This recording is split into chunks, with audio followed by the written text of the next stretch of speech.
maging mapagmatsyag siya, seek advice also sa mga experts para hindi siya mabitbit sa kung ano man yung landas na gugustuhin lamang ng administrasyon.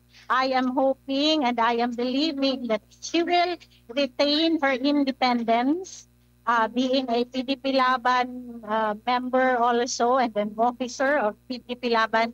We are very much hoping that she will remain independent even if she is chosen by the president. In fact, sabi nga niya, nagpapasalamat siya sa confidence na binigay ni Pangulong Bongbong Marcos sa kanya. And ang atin lamang dito ay kaakibat dapat ni Governor Pam Baricuatro dahil she is called the governor, the people's governor. Kaakibat niya dapat ang taong bayan sa buong rehiyon, no, na mag-aayos sa kung ano man ang makakabuti sa buong Region 7.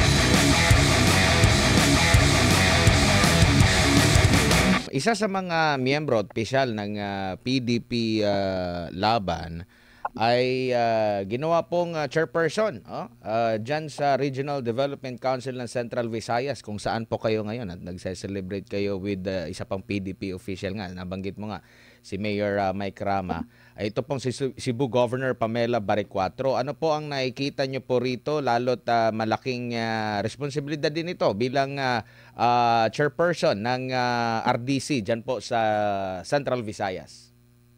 Oo, nakasalamuha ko kanina si Governor Pam Baricuatro dito sa Cebu, and I congratulated her in fact. Pero syempre, alam nyo, being an RDC chairman, napakalaki ng responsibilidad as you said, no. Pero ito yung mahalaga na the RDC should be also the one who should recommend to the president everything that has to be implemented, yung mga proyekto. In fact, they can also be the arm that will correct, that will be the watchdogs of all the projects that's implemented within the region. Kasi ideally, Admar, yung ating mga pinapasok na programa at proyekto sa ating NEP at sa ating GAA, dapat nagmula yan sa mga Regional Development Councils. Ngayon, kapag ang Regional Development Council ay hindi niya ginawa ang kanyang trabaho, hindi lamang sa pag-propose, kundi to become as watchdogs of our government also, of our national government, mahirap yun. Siguro si Governor, isang payong kaibigan for Governor Pam Baricuatro, maging mapagmatsyag siya, seek advice also sa mga experts, para hindi siya mabitbit sa kung ano man yung landas na gugustuhin lamang ng administrasyon. I am hoping and I am believing that she will retain her independence, being a PDP Laban member also and an officer of PDP Laban.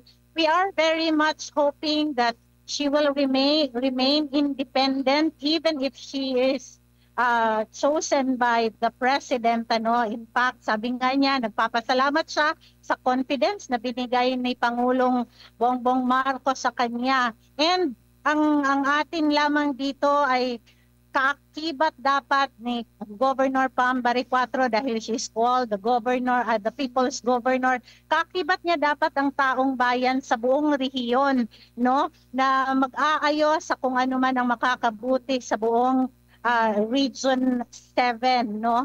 And sa pinakita naman niya in the past, which I am hopeful na ito din ang kanyang susundan, yung kanyang independence and yung kanyang tatak na pagiging people's governor, sana maging people's RDC din po si Governor Pam Baricuatro. And we are hoping that if she retains that independence and strong-mindedness and strong-willed niya, kaya niyang magsabi ng no kay President Marcos kung merong mga kamaliang gagawin.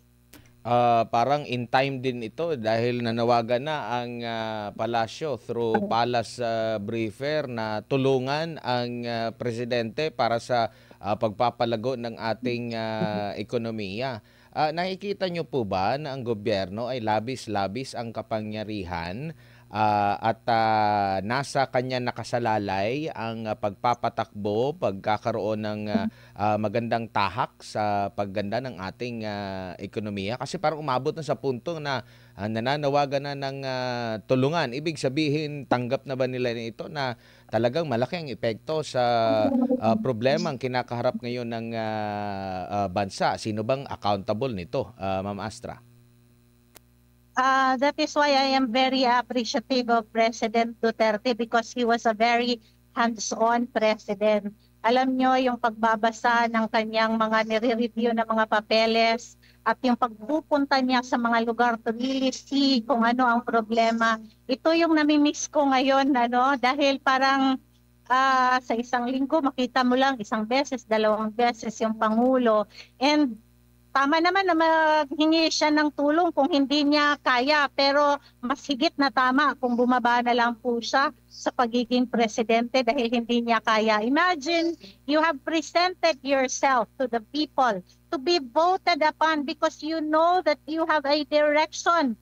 Diba, nung tumakbo ka, confident ka sa sarili mo na kaya mong gampanan ang pagiging Pangulo. So to me, asking help from the people na tulungan siya para maiayos yung is admitting that he is weak and he cannot do it on his own with the help of a few people na yung kanyang top choice na kanyang kabinete. Kaya nga po napakahalaga na ang presidente ay marunong mamili ng mga katangian ng mga mamamayang Pilipino. Sino ba ang dapat nasa kabinete mo? Because the problem of the country, hindi dapat na lahat ng mamamayan ay sila ang mag-iisip kung paano lutasin ang problema nila. Kasi sila na nga yung umaasa sa gobyerno. The government with a few very choice people, brilliant, may puso, may sigasig at may tapang at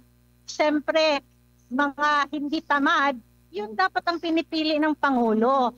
The fact that he is extending the task na outside of his cabinet members, it's also a testimony that his cabinet is not working dahil kailangan niya pang maghanap ng ibang kakampi para matulungan siyang masalba ang problema ng bayan. Opo, baka kaya bumabagsak yung ekonomiya natin dahil kay dating Pangulong Duterte, ma'am. Kasi yan yung mga naririnig na lang natin. Lahat na lang kasalanan niya, Opo. Ginagawang kasalanan ni Pangulong Duterte ang pagbagsak ng ating ekonomiya. Alam mo, nakakalungkot yung ating ekonomiya ngayon. Para tayong nasa roller coaster, sumasakay tayo na tumataas. And right now, our dollar is magkano na? 59.34, 59.24. Almost 60 pesos na ang isang dolyar sa sa peso equivalency. And this is a very sad and very very dangerous kalagayan ng Pilipinas, Masaya yung mga OFW pero yung buying power natin tapos may tariff pa. Sobrang nakakalungkot para sa ating ekonomiya, kaya tama lang na nagsalita na ang mga businessmen natin at mga business organizations na dapat sagutin at panagutin ang mga involved sa corruption. Because if this government will not solve the corruption that we are experiencing right now, ano ang kararatnan natin pagdating ng bagong taon? Opo. I am very sad na nangyayari ito ngayon. And sa tingin mo, walang kapangyarihan ang ating gobyerno? Mahina ba yung gobyerno, kumbaga sa mga mandato niya para maipihit yung ating takbo ng ating ekonomiya po, ma'am? A weak leader can never encourage strong following. Kahit na makapangyarihan ang yung power na inata sa kanya, nananatili pa rin yan doon sa humahawak nitong kapangyarihan na ito. The problem kasi, kahit saan po, kahit sa school, sa isang organisasyon, meron kang ganito kalawak na power, pero ang kaya lang, di ba, sabi nga sa Bible, you cannot put new wine to an old wineskin kasi sasabog. Kung ang kapasidad ng isang tao ay gatiting lamang, hindi mo siya pwedeng bigyan ng responsibilidad o power na hindi niya kaya. Kasi pag binigyan mo sa kanya, sasabog at sasabog yan. Ito yung nangyayari sa ating Pangulo. Sa tingin ko, sa paniwala ko, ang kanyang kakayanan ay hanggang dito lamang 1 inch. Pero ang power na available sa kanya at ang expectation ng tao sa kanya is like a giant. Kaya tayo sumasabog ngayon. Plus, hindi niya alam kung paano i-manage ang kanyang kabinete. Kaya nangyayari sa atin, bagsak ang ating ekonomiya, marami tayong utang, nagbibenta tayo ng ating gold, pumupunta tayo sa mga summit, pumupunta tayo sa mga meetings abroad, pero pag uwi natin, luhaan tayo at hindi natin nakuha yung dapat na negosasyon na nakuha natin at our advantage. Nagiging baligtad, it is the other countries who are getting the advantage, tayo na ang nalalagay sa disadvantage.